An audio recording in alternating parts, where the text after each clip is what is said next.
Ngayong araw, meron nga pala kaming pinapagawa dito sa bahay and umuwi nga pala kami sa San Fernando ngayon. Maraming nangyari sa araw na to kaya naman tara, isasama ko kayo. A day in our life as a young married couple living in Pampanga. Kaya guys, it's Mrs. Castro back again with another mini vlog. For today's vlog, maaga nga kaming gumayak dyan kasi nga maaga din kami nga alis ngayon. Buong August nga masyado kaming naging busy at hindi na ako naka-visit or nakauwi sa amin. Kaya ngayong araw na to, sabi ko kay Mr. Castro, uwi muna kami sa San Fernando para makasama ko ulit yung family ko. Kapag talaga nag-asawa ka na, nakaka-excite umuwi-uwi sa bahay na kinalakihan mo, no? Katulad ngayon, ewan kong aga kong nagising, hindi naman siguro halatang excited ako. Doon nga kami magla-lunch at nagluto si mama ng ulam. At ngayong araw na alis kami, ang kasama lang namin sa mga fur babies namin si Kali. Yung 3 pusa may iwan sa bahay pero wag kayong mag-alala, meron po silang kasama. Hindi kasi pwedeng ibiyahe yung mga yun. Diyos ko, sobrang lilikot talaga at baka mawala pa dun sa amin. Nagbabiyahe na nga pala kami dyan at nasa NLEX na nga pala kami at nakatulog nga pala ako. Finally nga at naka-jackpot ako ng magandang phone holder na pwede dito sa sasakyan na hindi nahulog talaga. Nakailang bili na ako ng ganyan pero puro reject. Finally guys, ang ganda nitong nabili ko. I-share ko to sa inyo, sige. Kung gusto niyo yan, ilalagay ko yung link sa comment section. Sa TikTok shop ko ata nabili yan. Sa Shopee yata. Basta titignan ko na lang. Anyway, nandito na nga pala kami sa San Nicolas ngayon. O diba, hindi naman umuulan pero baha. San ka pa? Charot.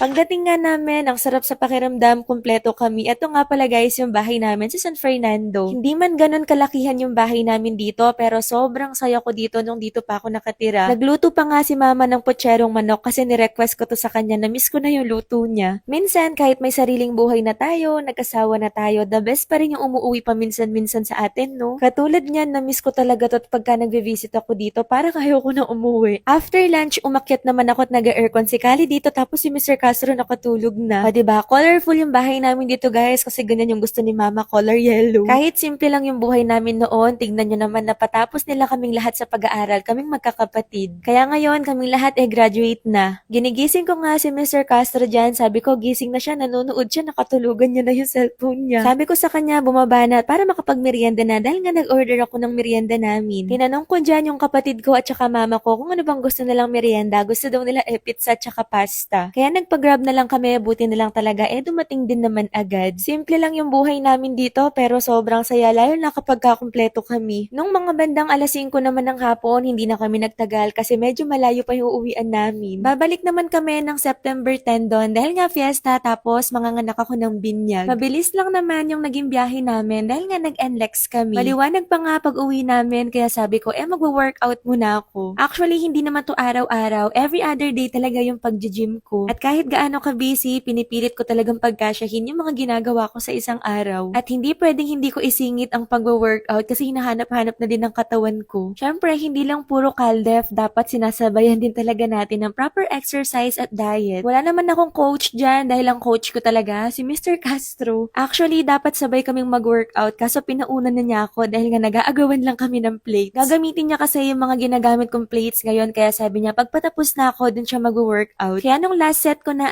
nag-start na rin siyang mag-gym. Isa talaga to sa pinaka-favorite kong banding namin, yung pag-workout. 1 oras at kalahati lang naman to kaya nilalaanan ko talaga ng oras. Anyway, meron nga kaming pinapagawa dito sa bahay. Bali, kuryente lang naman to or something sa electrical. Hindi ako maalam sa ganito kasi kapag ganito, si Mr. Castro ang nakatoka dyan. Sa kanya nga galing itong mga video na to, hindi ko alam na nagbe-video pala siya. At alam ko, parang ngayon nyo lang nakita itong labas ng bahay namin. Simple lang naman siya guys, pero ganyan yung gusto namin. Very minimalist lang. Color white, color brown, color black, something ganun. Pero anyway, meron nga pala akong i-share sa inyo. Alam nyo ba na naglabas na naman ang Lux Organics ng affordable perfume? And promise guys, dupe sila ng mga trending luxury perfumes right now. Sobrang babango nila, talaga namang mararako ko to sa inyo. Napaka-long lasting pa dahil nga meron silang 12% na fragrance oil. 100 ml na yan, tapos alam nyo ba magkano to? 299 each lang. At tignan nyo naman kung gaano kaganda yung mga bottle nila, talaga namang ang lakas makayamanin. Yung Yung color red, Innocent Charm yung name, and then yung yellow naman, Golden Hour. And did you know guys, itong si Golden Hour, smells like Valaya perfume siya. Yung nag-trending na perfume ng ex-PBB housemate na si Bianca De Vera, ganun yung amoy. May pagka-orange yung amoy ng Golden Hour na may pagka-vanilla. Etong si Innocent Charm na color red, kung mahilig kayo sa sweets, parang amoy candy, ganun yung amoy niya guys. Ang bango niya, amoy strawberry. Si Mr. Castro, ito yung gusto niyang amoy. Ako naman nahihirapan ako mamili kasi pareho silang maganda, kaya itry nyo na din sila. O siya, hanggang dito na lang muna guys. Bibitinin ko muna kayo, kaya kung gusto niyo ng part 2, comment for part 2. Thank you for watching this vlog. Bye! Mwah!